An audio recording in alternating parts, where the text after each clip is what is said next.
You are listening to the Retirement Lifestyle Advocates radio program. I'm your host, Dennis Tuberg, and glad you're listening in today. Hey, it is February, and if you are a new listener to the program or the podcast, you know that every month I have a brand new special report for you covering a timely topic that will likely be of interest for those who aspire to a comfortable, stress-free retirement. This month, I've got a report titled The Case for Tax-Free and Tangible in Your Portfolio. I'd be glad to send you a copy of it. All you need to do to get your free copy of the report, as well as some bonus information, is visit the website, requestyourreport.com. Let me know where to mail the report and the bonus information, and I will be very glad to do so. Again, the website is requestyourreport.com. You know, if there was one word to describe the investing market since the great financial crisis, and now that's going back 14 years or so, that one word that I would use to describe investing markets is artificial. After the performance of stocks and bonds last year in 2022, it's now a lot easier to see that this artificial economy created what I like to call an everything bubble in the price of financial assets. If you own stocks, you know what I'm talking about. If you own bond funds, you know what I'm talking about. U.S. Treasury bonds experienced one of their worst years in history as the bubble began to deflate. And stocks closed 2022 down about 20% or so, roughly, depending on which index you want to look at. So this artificial economy and the resultant asset price bubbles came as a result, in my opinion, of the massive levels of currency creation that took place around the world. Now, I am not alone in this opinion. Now, while this currency creation began after the financial crisis, when reducing interest rates to zero didn't jumpstart the economy like it had in the past, this currency creation was wildly accelerated in 2020 in response to the COVID-19 shutdowns. The government, as a result of the COVID response, resorted to stimulus payments to a lot of the population. Many of you listening to this probably got stimulus payments from the government, and it came in the form of what one prior economist called helicopter money, money directly to you from the government. The only problem was this money was also artificial. See, the stimulus money that was dropped into the economy added to this artificial environment. It added to this prosperity illusion by making the economy even more artificial, in my view. Now, in response to the inflation that was caused by this currency creation, the Fed, beginning last year, and the Fed, of course, is the central bank of the United States, the Fed began to raise interest rates in an attempt to get inflation under control. Now, as my guest on today's program will tell you, in fact, in segments 2 and 3, I will be interviewing Dr. Charles Nenner. He's a returning guest to the program, and his studies have him concluding that inflation comes in waves. I would certainly agree with that. So despite the fact that some politicians are taking victory laps, that inflation is now under control, that the reports have inflation being somewhat subdued, I believe that we're going to be dealing with inflation again very soon. Now, as the Fed has begun to increase interest rates, what we're really doing is moving more toward reality. In other words, we're moving out of this artificial environment and we're moving more toward reality. And reality always sets in. As the old farmer said, the rooster always comes home to roost, and that's exactly what's going on in today's economy. See, these bubbles in asset prices are now beginning to deflate on their way to bringing asset prices back to a more normal or realistic level. Now, on today's program, I want to talk to you about how overvalued I believe stocks remain, how the real estate market, I believe, is now beginning to unravel. And I'm going to, in the time I have, give you just a few examples. Now, I talk about this in detail in my February special report. The February special report is titled "The Case for Tax-Free and Tangible in Your Portfolio." If you would like to get a copy of that report as well as some bonus information, again, visit the website requestyourreport.com, and I will be very glad to get that out to you. Now, stocks last year being down about 20%, and of course, the last 4 months in stocks have been pretty decent. It is reinforcing the buy the dip mentality that many stock investors have, and I believe that is the wrong mentality, and I'll explain why here momentarily. So as of this week, as I record this, stocks are still extremely overvalued if one uses the Buffett indicator as the metric, as the measuring stick. Now, if you're listening to this today and you're not familiar with the Buffett indicator, this indicator has been long used to determine if stocks are overvalued or undervalued or fairly valued. It got the nickname the Buffett indicator when Warren Buffett, arguably the most famous investor of our time, revealed in an interview that he really likes to use this indicator to determine if stocks are overvalued or undervalued. And the indicator is really simple to use. It takes a look at the value of stocks relative to economic output. It takes total market capitalization. Now, what is total market capitalization? Total market capitalization is the total value of all stocks.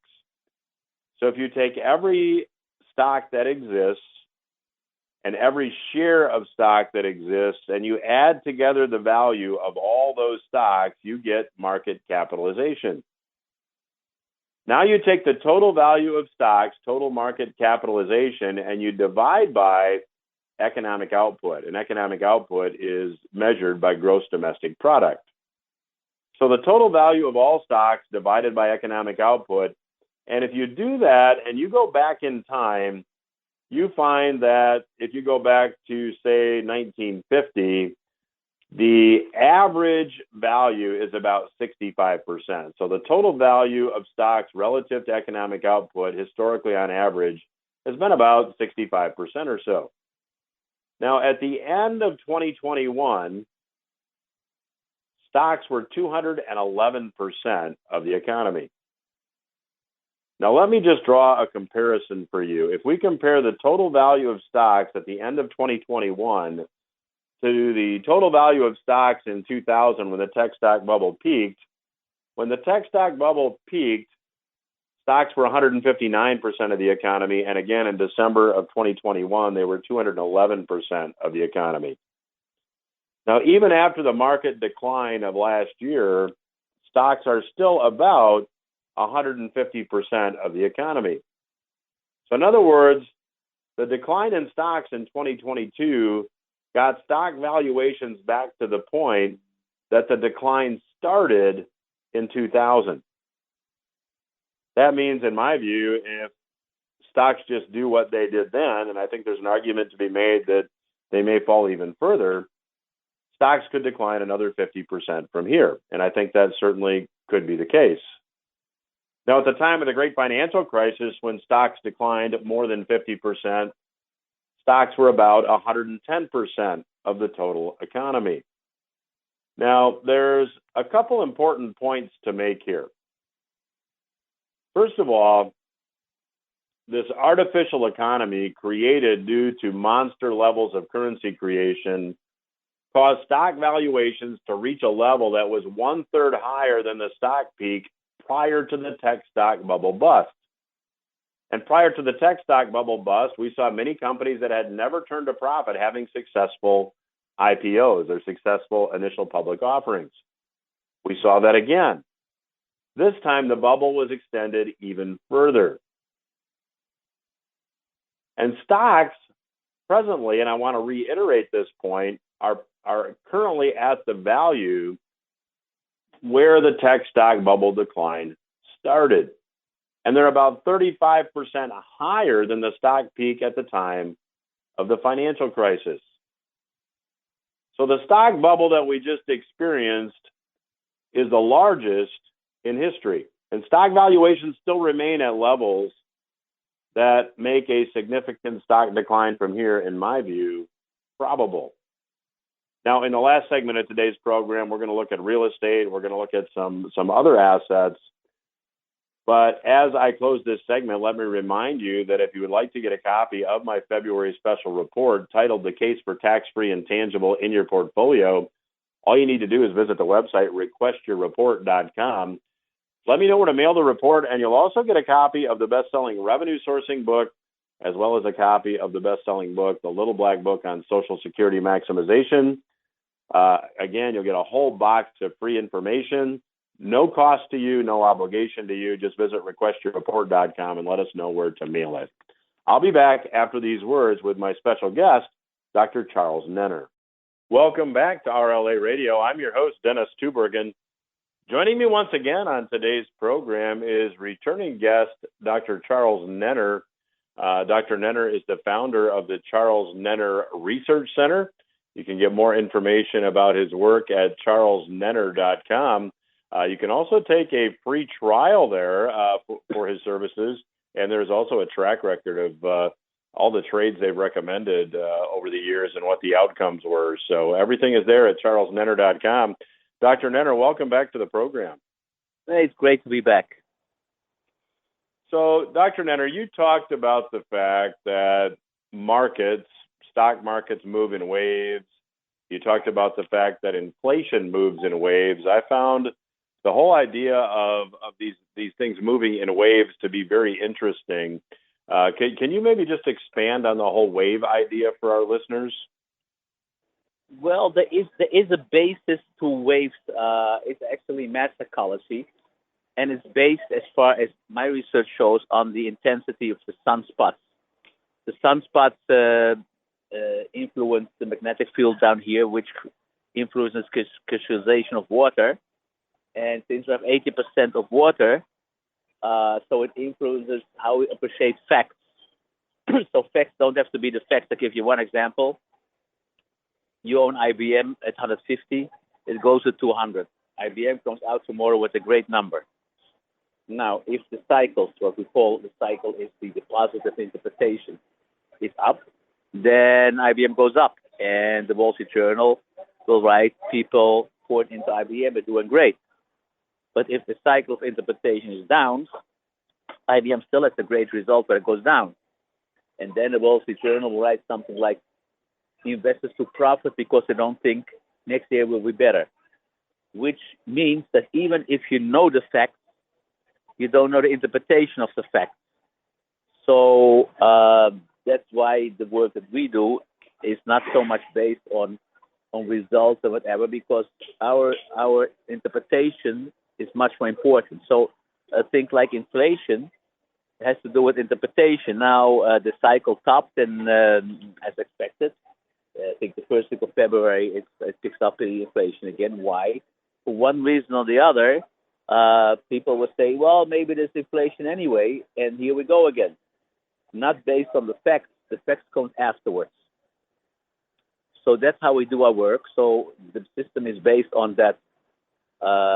You can predict exactly in any market, if it's a currency market, if it's a crude oil market, it's a natural gas market, if the market going down, which day the low is and what level the low is, because also the level doesn't move at random. Maybe you remember from school in physics that if you shoot a bullet in the air, if you know the momentum, you know how long it stays in the air and how far it goes. That's the same thing with markets. If you know the momentum, you don't have to wait for a news item to come out. You know exactly how many months, weeks, or days the market will go up and what the end result is and the end target is. So that makes investing very, very simple. Like it was nice to, like you said, if you go to charlesnenner.com and you click on track record, you see that, for instance, the NASDAQ for this year, I think we're up 90%. I don't think there was one losing trade. You can see the entry point and the exit point, just based on our work, nothing to do with fundamentals. Very interesting. So taking this this idea of inflation. I think that you've had a lot of politicians taking victory laps, saying that we've got now finally inflation under control. You've mentioned that that will not be the case based on your research. What is your forecast for inflation moving ahead? Well, this is the same thing as, having a bear market rally and saying, oh, we hit bottom and buy the stocks, and before you know it, you go to new low. Inflation is going up for the next 30 years. So, of course, it doesn't go up straight. It goes up in waves. And interest rates will be higher for the next 30 years. Now, how do I know that? Because there's a 30-year cycle in interest rates. And there is a Kondratyev cycle. That's the longest cycle that was developed by Professor Kondratyev in Russia that predicts exactly inflation. Now, how that works, why suddenly inflation picks up, that's a mystery to me also. But like I explained, we're not in the business of explaining why. We're in the business of knowing what's going to happen. And we'll leave it up to all the pundits to explain why they think something's going to happen. But we just deal with what's going to happen. And I tell people it's like I'm trained as a medical doctor, and if they said the red pill will be good for you, I give you the red pill even if I don't know how it works. So that's it's based on. I just use whatever works, and even if I don't understand it fully, as long as it works, we'll use it. So, Dr. Nenner, the prospect of inflation for the next 30 years, I think you said, is downright scary for most of our listeners. Do you see it leveling off a little bit and we just have chronic, moderate inflation, or are you envisioning a hyperinflationary scenario? No, we go to hyper. Like the 80s, I think we're at 16, 17, 18% rates. Interest rates will go very high. And I have nice discussions sometimes with the media. I say, so how do we make money? And I say, listen, I'm Dutch. And we Dutch, first of all, don't want to lose money. So you have to be very careful in these markets. And, you have to know that it's going to be a very hard time, especially for millennials. And be very careful and don't let people who don't know what exactly is going on convince you that you hit a low and there's a bear market low or gold is going to the roof. The interesting thing is I always ask people, how do you know this? Everybody appears on the media and the television, and everybody can say whatever he wants. And if you ask a person, where do you think the dollar's going? He says, I don't know exactly, but nobody knows. Well, it's not correct that nobody knows, but it seems that you can be in this business and you say nobody knows. And I remember when I had my firm on Wall Street, now we're talking about the 90s, not the 1990s. I saw coming out of the subway all these people with attaché cases and the gray suits, and they make a lot of money and they don't know anything. But they convince the people that there's nothing you can know. So I tell people you get 30 days for free. I just want to show it to you. Don't become a subscriber. We have enough subscribers. But it's interesting to see how the institutions approach markets. Yeah, and again, the website to check out Dr. Nenner's work is charlesnenner.com.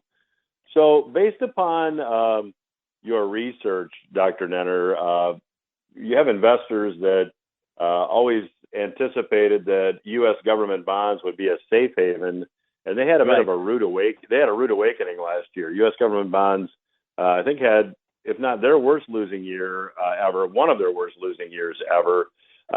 What do you see moving ahead for U.S. Treasuries? And that was interesting because I told people, especially if you're in bond funds, you never get back your capital. But there was a 40-year long bull market, and when they used to go to the brokers, says, I want to take some profit, I says, it's going to continue up because they don't study finance history. They only know what happened the last 30 years when they were in business.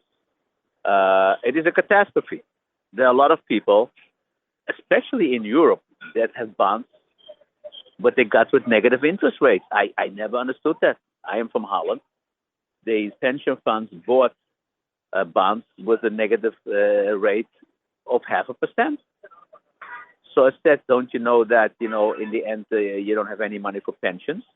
But that was based on the so-called being careful because the politicians in Europe made rules after the crash of 2007, 2008, that, you have to be, I think, for 60, 70% in cash if you run a big pension fund. And of course, they're always on the wrong side. So now we're all stuck with these bonds. We got out of the bonds, and I remember the 30 year when it was 190, and it went as low as 120. And that's a catastrophe because you will never get your money back. And if you get it back, the buying power is going to be 50% less. So it's a big problem. What you have to use the next cycle low in order to try, sell something, because a lot of people have bonds that give them 1% or less, 10 years. So it's a big problem, and that's one of the reasons that stocks were holding up, because people try to get money somewhere. So let's try the stocks, but that's also not a good idea. The only good idea is when our cycle bottom to go in metals, in gold, silver. We're still long, but we're taking profits this week because the bounce is almost over, but we're going to have a long-term bull market, just not right now. Well, we've got a couple minutes left in this segment. Just to go back and revisit the whole bond discussion, do you have a forecast for how high you believe interest rates may go? Well, I think in the end it will go like before Paul Volcker started working on it. They can go 16%. Wow. Okay. Long way down yet in the bond market. Yeah. First you get a bounce. So the bounce in a couple of weeks are going to show a low, and that means that you get for a couple of months you get some lower interest rates until the inflation picks up again, and then interest rates go up again. So, Dr. Nenner, going back to metals, and we'll pick this up in the next segment, you had mentioned that when you were on about 5 months ago that we were going to see an up move in the metals markets, which we've seen. You now think that it's time to take profits, and what's your forecast for metals, near term and long term? Well, near term, I think we're topping over here. My cycle show we're topping over here. Then we go down one more time, but it's getting close to a longer term low. It's just the problem when I say these things is that people says, well, okay, I think today's 1940. Our target was, I think, 1949. The problem is that people say, that I stay put because Mr. Nenner says soon we're going to have a longer term low. But the correction can be too fast, and people get afraid. And then again, they go out. They lose money, and then mentally they're not strong enough to go in when cycles bottom. So that's why I say just look for 4 weeks. These are important 4 weeks now. Look what the cycles say in gold and silver, because that's the place in the end, longer term, where you have to invest in. Well, I'm chatting today with Dr. Charles Nenner. His website is charlesnenner.com. You can go there to learn about a free trial to check out his work. I will continue my conversation with Dr. Nenner when RLA Radio returns. Stay with us. I'm Dennis Tuberg, and you are listening to RLA Radio. I have the pleasure of chatting once again today with Dr. Charles Nenner. Dr. Nenner is the founder of the Charles Nenner Research Center. If you'd like to learn more about his work, you can do so at charlesnenner.com, and you can also get a free trial to his work on the site, and you can also check out his track record. And again, the site is charlesnenner.com. So, Dr. Nenner, moving ahead, the Fed has said that they are going to hold the course. They're going to continue to raise interest rates incrementally to get inflation under control. I happen to think that as the economy goes into a recession, that they might try to reverse course. What do you think? I think we're going to have a recession and inflation, and the cycle charts I sent out, they show that until late 24, the Fed funds are going higher. So let's shift gears a minute and talk about cryptocurrencies. I know you do track cycles in cryptocurrencies. Cryptocurrencies had a very tough year in 2022. Where do you see things moving from here, particularly with the increased talk of a central bank issued digital currency? You see, that's again that interpretation of math psychology. If you look at our track record this year, we made almost 250% on the Bitcoin. It's the easiest thing is crypto because there's no noise, so you're almost not bothered by any news item coming out because nobody knows anything or fundamentally about Bitcoin. Um, so I don't know too much about these issues. The only thing I was repeated, what I can do is I can tell you when it's going up, how high it's going up, and which day is the top, and how low it goes then. And afterwards, I'm sure the pundits can tell you why it happened, what happened. Like I said, if you look at a track record, you see everything we did, and we didn't have one losing trade, and we're up 250%. It's one of the easiest markets to trade. And you obviously were short for a lot of 2022 in cryptos.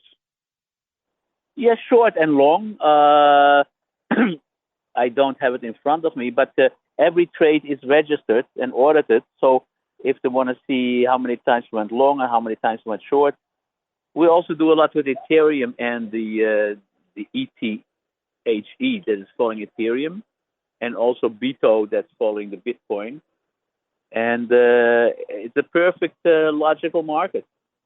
Just you cannot just buy and sell something if you have no clue if it's going up or down. I personally have no idea how people do that. I have friends who have children that are totally in bankruptcy because they took loans from the bank because everything went well until the thing come tumbling down, and now they have to pay back for the rest of their life the enormous money they took from the bank. So it's very strange what's going on. Yeah, I pulled up your track record here on cryptos, and I see that you had a lot of short positions throughout the year, a few long positions also. Overall, what direction do you see Bitcoin going in 2023? Well, we are now on a bicycle again. We bought, I think, 15,000 something. I know exactly. We set an hourly. This goes by the hourly because it trades day and night. So if it's an hourly close below 22,350 that I remember, we're taking profit. Now, it's hard to say what's for the rest of the year because I didn't build all the long-term cycles yet. When we talk next time, I can be prepared. I don't have everything ready because we do corn, we do live cattle, there's no end to it. We do soya beans. It's a lot of work. But for now, the cycle was holding up, and it reached up a downside price target of around 15,200, I think. And for the moment, we're long as there's no close again below 20,350. So, Dr. Nenner, looking ahead at stocks, I think we had the major indices in the U.S. down about 20% in 2022. We had, I think, 8 or 9 down months and maybe now 4 up months or so. Where do your cycles tell you that stocks are headed? And do you have a shorter-term forecast for stocks and then a longer-term forecast for stocks?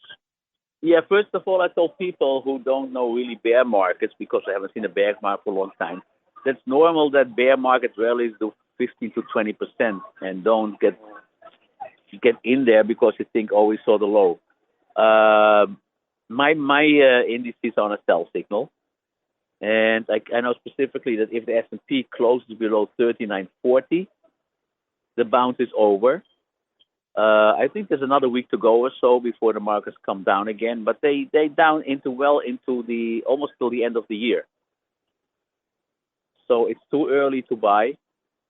What we do is we trade 2 stocks the whole year. You see it also in my track record. One is UNG that follows the natural gas, and the other one is USO that follows the crude oil because a lot of investors don't like to do futures, so then they trade USO that follows the crude price and UNG that follows the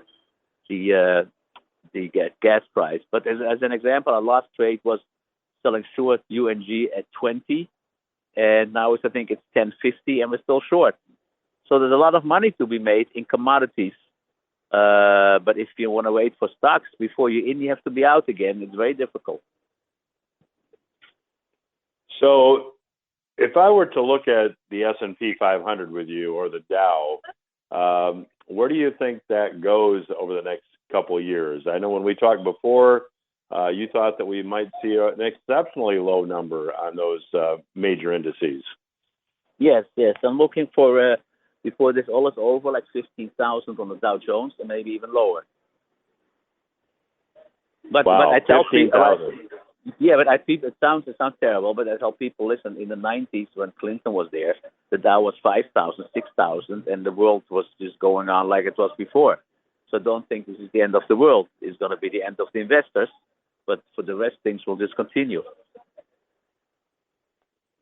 So you had mentioned in the last segment that you thought we would see interest rates going much higher over time. Um, this 30-year cycle of higher interest rates and higher inflation, what does that do to the economy? That's going to be devastating if your forecast is correct. Well, not always. It's the same thing with wars. Wars, I call it bottom wars and top wars. Sometimes markets go up when there's a war, and sometimes they go down when there's a war. A little bit of inflation is not always bad for the economy until it gets too crazy. So these things don't have a 100% correlation. And what we do is we don't like to make interpretations if this happens and that happens. We just look at everything separate because I don't know the correlations. So we look at every market separate. I expect to see a serious recession with inflation. So, Dr. Nenner, if we take a look at your ultimate gold forecast, to go back to a topic that we discussed in the last segment, you mentioned you thought that gold will probably take a little bit of a dip here, but long term, you're anticipating a bull market. Right. Do you have an upside price target you'd like to share with the listeners? Yeah, our first upside target is 2,500 already for the last 10 years. And if we go through that, we get a higher one, but I think it's going to be 2,500 for a while. So, Dr. Nenner, you mentioned that you're trading an ETF that tracks the price of natural gas, another that tracks the price of oil. Right. How do you see both of those markets playing out this year? I know gas prices have gone up significantly over the last couple of years. Natural gas prices also much higher for home heating. Is that a trend that's going to continue? Well, a lot of banks, especially my clients in Canada, are in trouble because when gas was about $10, they gave out big loans to firms, and now it's $3. So it came down 70% the last 6 months. No joke. The only thing I can say is next week is a low, and we're getting close to a low. So here we're getting ready again to do our UNG. The other thing I can say is that crude oil just stopped yesterday, the cycle, and it's down for a few weeks. And I don't really remember what the price target is, but it could be lower than everybody's anticipating. Yeah, and in the time we have left, we have just a couple minutes left. Talk a bit about agricultural commodities, corn, soybeans, the agricultural commodity prices that will affect, what all our listeners pay for food at the grocery store. Right. So what we had is we had the first wave up in crude, in natural gas, in corn, soybeans, etc. Then we leveled out, and soon we're going to pick up again. So don't expect the prices to stay over here or even go lower. You should be ready for higher prices for a longer period. It's very serious to really understand what's going on in this economy. I went to Walmart, and there was, I think, an 86-year-old person who was packing my groceries. I said, at your age? He says, yes, I had a pension, and I thought I could live on it, but now I don't have anything anymore. So, you have to be very careful. It's going to be very difficult times. Well, we're going to have to leave it there. My guest today has been Dr. Charles Nenner. You can learn more about his work at charlesnenner.com. He's got his track record of all his trades there. He's also got an opportunity for listeners to try out his work, get a free trial. All that information is at charlesnenner.com.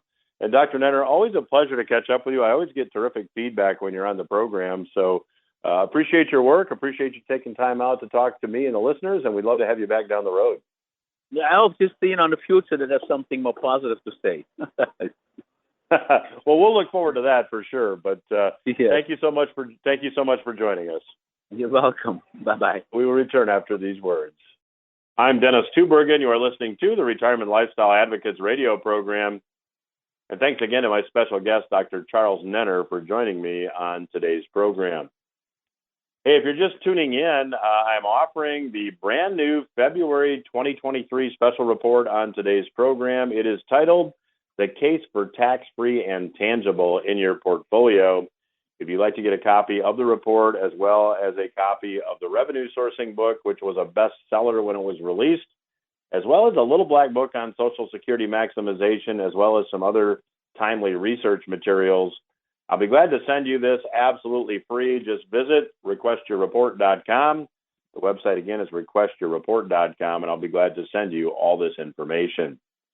Now, as I shared in the first segment, I believe that the one word that describes investing markets since the time of the great financial crisis is artificial.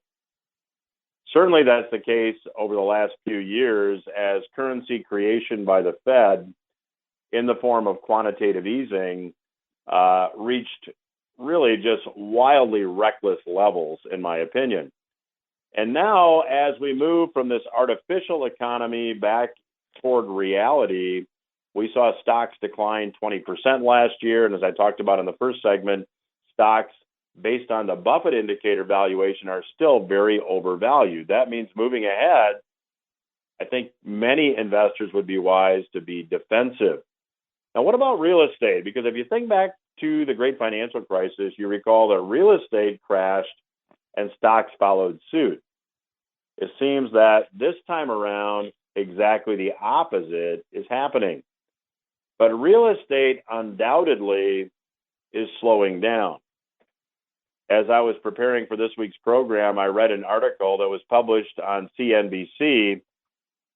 This article reported that sales of previously owned homes dropped 1.5% in December from November, and that's according to the National Association of Realtors. Sales ended 2022 at an annualized pace of about 4 million units. That's 34% lower than 1 year prior. There were 34% fewer homes sold in 2022 than there were in 2021, and that's according to the National Association of Realtors. Homes are now selling at the slowest pace since the November of 2010. And if you think back to November of 2010, what was going on?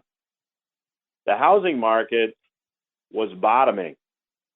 There was the subprime mortgage crisis. There was the great financial crisis. It was a very, very difficult time, economically speaking. Now, home sales, according to the article, have now fallen for 11 straight months. Certainly, much of this is due to the fact that the Federal Reserve has increased interest rates.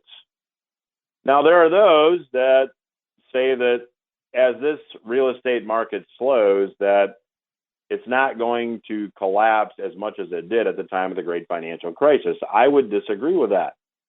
We'll have to wait and see who is ultimately going to be right.